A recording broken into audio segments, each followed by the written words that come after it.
आपने वो कहावत तो सुनी होगी कि सपने उनके पूरे होते हैं जो सपने देखते हैं, लेकिन कुछ लोग सिर्फ सपने देखने तक ही सीमित रह जाते हैं। सपने सिर्फ देखने से ही नहीं पूरे होते, उन्हें पूरा करने के लिए दिन रात एक करना पड़ता है। अपनी कमजोरियों को अपनी ताकत बनाकर खुद के हुनर को तराशना पड़ता है। कुछ लोग अपने सपने न पूरा होने के बहुत सारे कारण बताते हैं, लेकिन कहते हैं ना, जो बढ़ जाते हैं मंजिल की ओर, सर पे जुनून का कफन बांध, अक्सर उन्हीं को मिलता है वो मुकाम जिसकी दुनिया चाहवान होती है। इस दुनिया में ऐसे कई लोग जन्म लेते हैं जो किसी भी मजबूरी को अपनी सफलता की राह में रुकावट नहीं बनने देते। ऐसे लोग इतिहास पढ़ते नहीं, इतिहास बनाते हैं। ऐसे ही एक महान व्यक्ति हुए थे जिनका नाम था कैरोली टैक्सोस। कैरोली टैक्सोस हंगरी सेना में काम करते थे। उन्हें पिस्टल शूटिंग का शौक़ था। वह अपने इस शौक़ को और कोशिश कर निखारना चाहते थे। वह अपने देश के सर्वश्रेष्ठ पिस्टल शूटर बनना चाहते थे। 1938 में उनके देश में नेशनल गेम्स हुई और उन्होंने यह प्रतियोगिता बड़ी ही आसानी से जीत ली। यह जीत उन्हें उनकी कोशिशों के कारण ही मिली थी। इसके बाद उन्होंने अपना लक्ष्य और बड़ा रखा। अब वे देश के सबसे उम्दा पिस्टल निशानेबाज तो बन ही चुके थे। इसके बाद वो दुनिया के सबसे बेहतरीन पिस्टल शूटर बनना चाहते थे। इसके लिए उन्होंने 1940 में होने वाली ओलंपिक्स के लिए मेहनत करनी शुरू कर दी।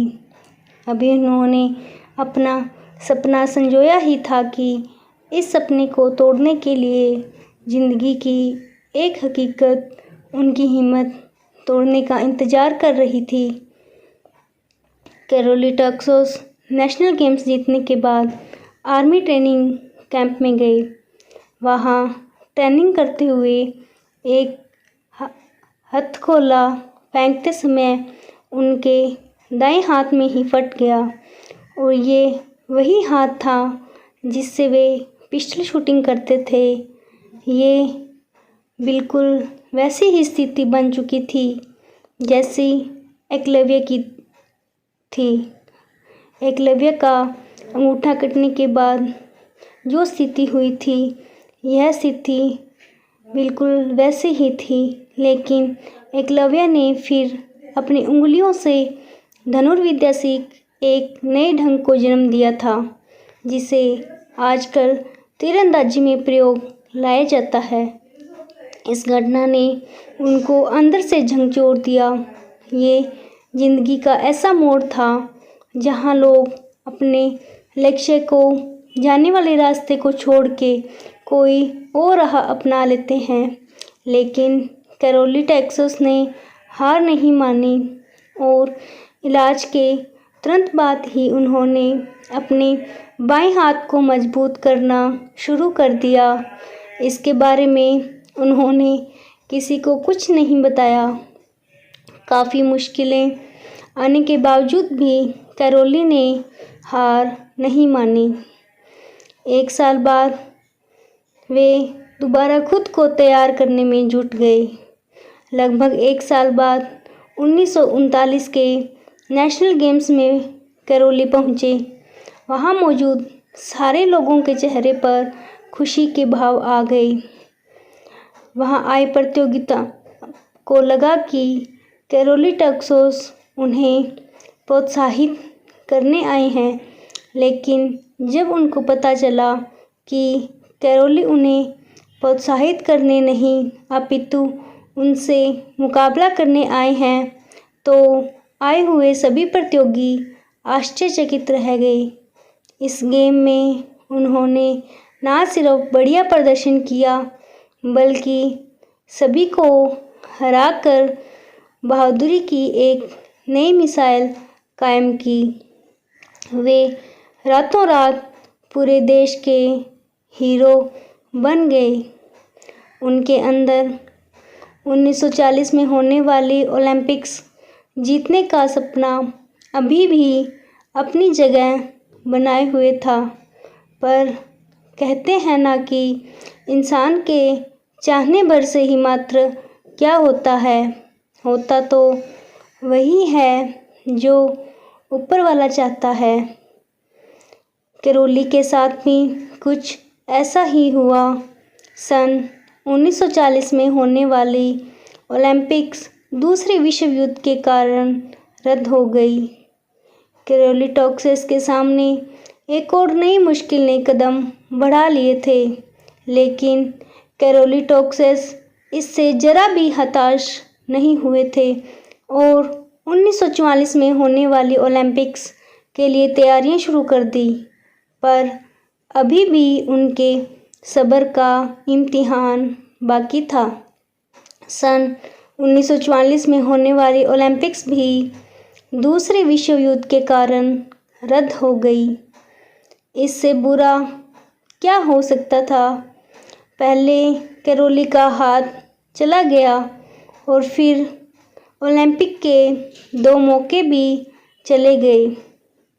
कैरोली टॉक्सेस की उम्र भी बढ़ती जा रही थी, लेकिन वो वक्त भी आ गया और आखिरकार 1948 में ओलंपिक आयोजित हुए। कैरोली टॉक्सेस ने इन खेलों में वो कर दिखाया जो किसी 38 वर्षीय खिलाड़ी के लिए करना असंभव था। लेकिन कैरोली टॉक्सेस के शब्दकोश में असंभव शब्द तो था ही नहीं। उन्होंने इस ओलंपिक्स में न सिर्फ भाग लिया बल्कि गोल्ड मेडल भी जीता। ये ऐसा पल था जिसने सारे हंगरी देश को गौरवान्वित कर दिया था। पर सफ़र यहीं नहीं रुकने वाला था। 4 साल बाद 1952 के ओलंपिक्स में उन्होंने फिर से गोल्ड मेडल जीता और इतिहास रच दिया। लगातार 2 बार गोल्ड मेडल जीतने वाले वो विश्व के पहले खिलाड़ी बने। दोस्तों, हमें कैरोली टॉक्सेस की तरह ज़िंदगी में कभी हार नहीं माननी चाहिए। ज़िंदगी में चाहे कैसी भी विकट परिस्थितियाँ हो, उनका सामना धैर्य के साथ करना चाहिए। जैसे कैरोली टॉक्सेस को खुद के ऊपर विश्वास था, वैसे ही हमें खुद पर विश्वास रखना चाहिए और उस विकट परिस्थिति का बहादुरी से सामना करना चाहिए। ज़िंदगी में हमारी इच्छा शक्ति से बढ़कर कुछ भी नहीं है। अगर हमारी इच्छा शक्ति में दृढ़ता है तो हम किसी भी काम को आसानी से कर सकते हैं। ज़िंदगी में असंभव जैसा कुछ भी नहीं होता है। ये एक ओलंपिक विजेता के संघर्ष की कहानी आपको कैसी लगी और हमें ज़रूर बताएं। इसे जितना हो सके अधिक से अधिक शेयर करें। ऐसी कहानियाँ आपके सामने पेश करने के लिए हमें प्रोत्साहित करती रहेगी। धन्यवाद।